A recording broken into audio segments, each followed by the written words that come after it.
Hi అండి అందరికీ. Welcome back to Arumalla vlogs.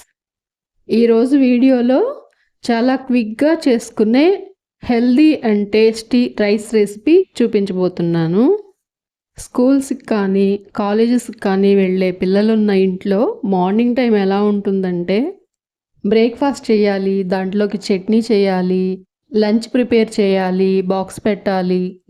కొంచెం పెద్ద పిల్లలైతే వాళ్ళ పనులు వాళ్ళు చేసుకుంటారు. కానీ చిన్న పిల్లలు ఉన్న ఇంట్లో మాత్రం వాళ్ళకి బాత్ చేయించాలి, బ్రేక్ఫాస్ట్ తినిపించాలి, అన్నీ మదరే చూసుకోవాలి. కాబట్టి ఆ మదర్ పరిస్థితి ఎలా ఉంటుందంటే మార్నింగ్ 2 hours ఒక రోబోలాగా అటు ఇటు తిరుగుతూ వర్క్ చేయాల్సి వస్తుంది కిచెన్లో.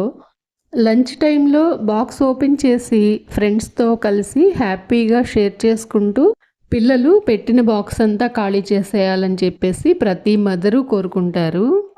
సో ప్రతిరోజు వాళ్ళకి ఇష్టమైన ఫుడ్ ఐటమ్స్ ప్రిపేర్ చేస్తూ ఉంటారు అండ్ హెల్దీ రెసిపీస్ కూడా ట్రై చేస్తూ ఉంటారు కదా. సో నేనైతే ఈ వీడియోలో క్యారెట్ రైస్ చూపించబోతున్నాను. రొటీన్గా ప్రిపేర్ చేసే వెజిటబుల్ కర్రీస్, చట్నీస్ కాకుండా healthy and delicious rice recipes కూడా అప్పుడప్పుడు చేస్తూ ఉంటే పిల్లలు కూడా ఇష్టంగా ఇంట్రెస్ట్గా తింటారు.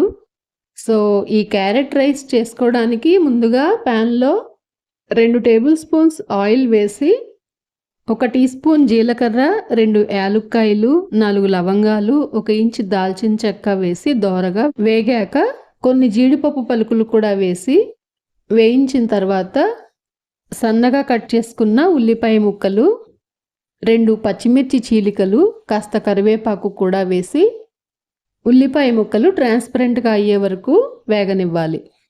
తర్వాత 1 స్పూన్ అల్లం వెల్లుల్లి పేస్ట్ కూడా వేసుకుని పచ్చివాసన పోయే వరకు వేయించి 1 కప్పు క్యారెట్ తురుము వేసి వేయించుకోవాలి. 1 కప్పు క్యారెట్ తురుముకి 1 కప్పు రైస్ పడుతుంది. సో మనం ఎంత క్వాంటిటీ రైస్ ప్రిపేర్ చేసుకోవాలనుకుంటున్నామో అంత క్వాంటిటీ క్యారెట్ తురుము వేసుకుంటే బాగుంటుంది. క్యారెట్ తురుము కొంచెం వేగిన తర్వాత 2 tablespoons పచ్చి బఠానీ కూడా యాడ్ చేశాను. మూత పెట్టేసి క్యారెట్, పచ్చి బఠానీ సాఫ్ట్గా ఉడికేంత వరకు ఉడికించుకోవాలి, మధ్య మధ్యలో కలుపుకుంటూ. ఆ తర్వాత ఉడికించుకున్న రైస్ 1 కప్పు వేసి ఒకసారి బాగా కలుపుకుని రుచికి సరిపడా సాల్ట్ కూడా యాడ్ చేసి మొత్తం అంతా బాగా కలుపుకోవాలి. చివరిగా 1 స్పూన్ నిమ్మరసం కూడా యాడ్ చేసి కాస్త కొత్తిమీర తరుగు కూడా కలుపుకుని బ్రేక్ఫాస్ట్తో పాటు పిల్లలకి వేడివేడిగా ఈ క్యారెట్ రైస్ 2 ముద్దలు తినిపించి మిగిలినదంతా బాక్స్లో పెట్టేసిస్తే లంచ్ టైంలో హ్యాపీగా తినేస్తారు.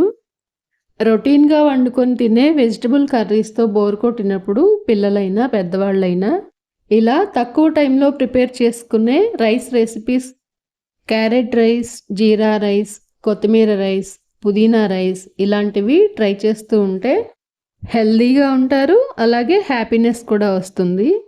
క్యారెట్ రైస్ నచ్చిన వాళ్ళు వీడియోని లైక్ చేయండి, షేర్ చేయండి. ప్లీజ్ ఛానల్ని సబ్స్క్రైబ్ చేసుకోండి. Thank you.